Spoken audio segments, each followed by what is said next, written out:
Ya, Saudara, produk reksadana seperti apa yang harus Anda pilih? Reksadana dengan keuntungan yang agresif tapi berisiko tinggi atau reksadana dengan keuntungan yang moderat tapi dengan resiko yang aman? Sesuaikan dengan kebutuhan Anda, apakah jangka pendek atau jangka menengah. Anda bisa telepon kami di 0215366122 untuk bertanya seputar bagaimana memilih reksadana. Ada Prita Gozi di sini yang akan membantu membahasnya untuk Anda supaya Anda tidak salah beli reksadana. Ya, Prita Gozi, kami masih tunggu telepon Anda, tapi Prita Gozi punya 4 catatan penting sebelum Anda memilih reksadana. Yang pertama adalah tujuan utama berinvestasi. Ya. Selalu tujuannya kembali ke tujuan gitu ya. Pasti dong, karena pada saat kita berinvestasi sebetulnya tujuan kita tuh bukan investasinya. Jadi kalau misalnya Mas Bima mendapatkan bonus katakanlah 10 juta rupiah. Kemudian kita bilang tujuannya apa investasi? Pertanyaannya adalah setelah investasi dananya akan diapakan? Jadi itu maksud dari tujuan. Investasi adalah cara mencapai Caranya, tujuan. jadi kita harusnya tanya begini, saya misalnya mau mempersiapkan dana pernikahan, atau saya mau mempersiapkan dana untuk pendidikan anak, atau dana untuk naik haji, DP rumah dan sebagainya, itu tujuannya. Caranya adalah dengan berinvestasi, salah satunya dengan membeli reksadana, begitu. Oke, nah, kira-kira kan ada reksadana yang keuntungan agresif nih, ada juga yang ya standar, ya stabil-stabil aja ya. Nah, Betul. itu cocoknya yang agresif untuk apa tujuannya, yang standar untuk yang seperti apa tujuannya? Ya, itu pertanyaan yang bagus sekali. Jadi kalau reksadana yang berbasis saham, pada umumnya dia akan sangat mengikuti perkembangan IHSG dan juga saham-saham yang dibeli di dalam reksadana tersebut. Jadi biasanya kalau IHSG-nya naik, harusnya harga reksadananya pun juga naik. Gitu loh. Nah, kita Dan kan bisa tahu dengan cepat sendiri naiknya ya? bisa, dan kita tahu sendiri fluktuasinya itu bisa cepat banget Mas Bima. Itu sebabnya dibilang ini khusus untuk yang agresif. Sebetulnya boleh nggak orang yang secara profil resiko tidak agresif tetapi membeli reksadana saham? Masih bisa, cocok saja dengan syarat jangka waktu investasinya itu minimal adalah mungkin 8 sampai 10 tahun.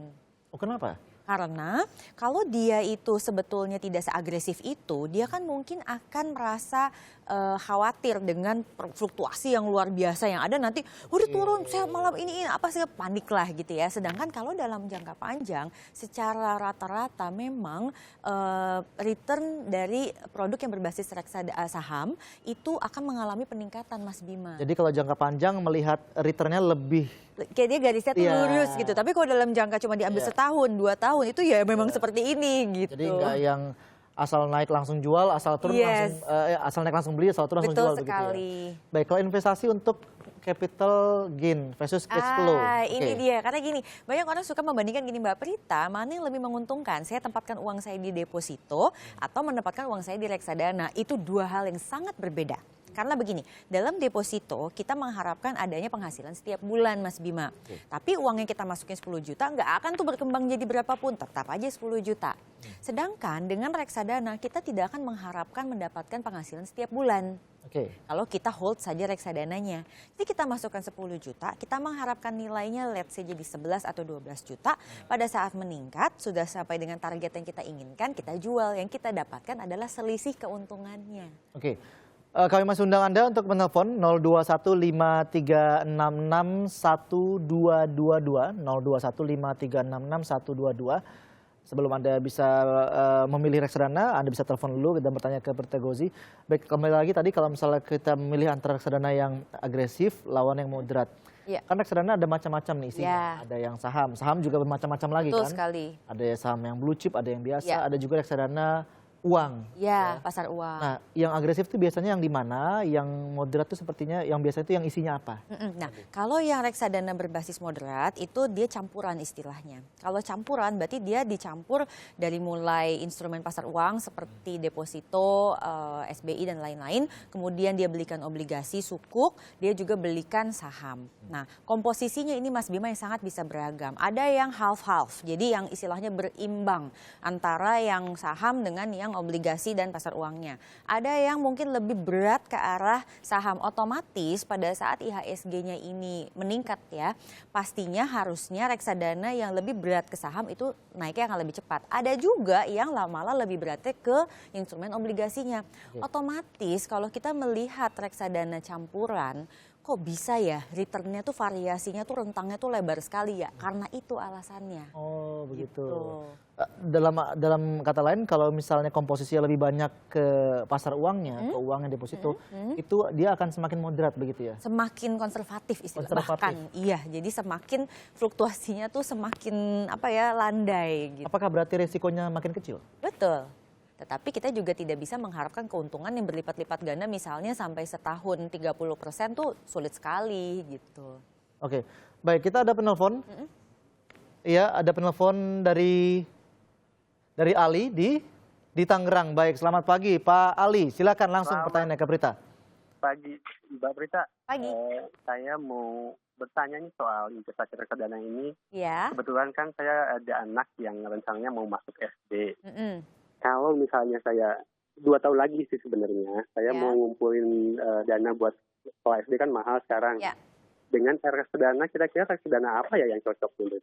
Ya. Oke Bapak, terima kasih pertanyaannya, pertanyaan yang bagus sekali. Jadi mau mempersiapkan dana pendidikan anak, anaknya mau masuk SD. Ini bagus, karena orang biasanya kalau ngomong dana pendidikan anak, oh pasti jangka panjang. Belum tentu, tergantung anaknya usia berapa. Nah, kalau 2 tahun dengan kondisi saat ini, maka lebih baik kita ambilnya dalam bentuk reksadana pasar uang. Reksadana pasar uang return tahun 2016 itu kisarannya antara 8%-an hingga 9% ya, tergantung yang kita ambil. Nah, itu sudah sangat bagus gitu untuk 2 tahun ke depan.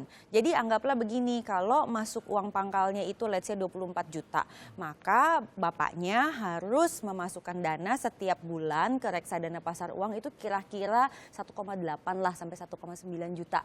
Oke. Untuk mencapai 24 juta dalam 2 tahun kira-kira. Kecuali kalau misalnya dipersiapannya lebih panjang, dananya bisa lebih sedikit. Yes, gitu ya. exactly. Baik, metode investasinya bagaimana nih? Nah, metode investasi artinya kita ini memasukkan pembelian secara berkala, jadi setiap bulan beli sekali, Iya. atau pada saat ada uangnya, jadi ada orang nih yang tunggu uang banyak misalnya, tunggulah nanti kalau uang saya udah punya puluhan juta Langsung baru saya beli masukin. reksadana, langsung masukin. Nah, perbedaan ini antara membeli sekaligus dengan membeli secara berkala, nanti dampaknya terhadap potensi keuntungan kita. Oke. Yang aman sebetulnya untuk investor pemula itu membeli secara berkala Mas Bima. Karena dia tuh nggak tahu dia ini saat beli sebetulnya sedang harga murah atau harganya sedang mahal. Oke. Jadi dia bisa mendapatkan keuntungan yang lebih rata-rata. Sedangkan kalau kita mainnya lamsam atau sekaligus, memang kalau Anda beli di saat lagi murah sekali, Itu beruntung Anda ya? bisa untung banget. Tetapi kalau Anda beli lagi tinggi, Anda bisa akan turun dan mungkin nggak balik-balik gitu loh. Dan uangnya sudah terlanjur banyak di situ ya? Yes, betul. Ya baik, terima kasih Prita Gozi dan semoga bisa membantu Anda yang akan membeli reksadana karena belakangan ini saya mendapat banyak pertanyaan soal reksadana gitu ya.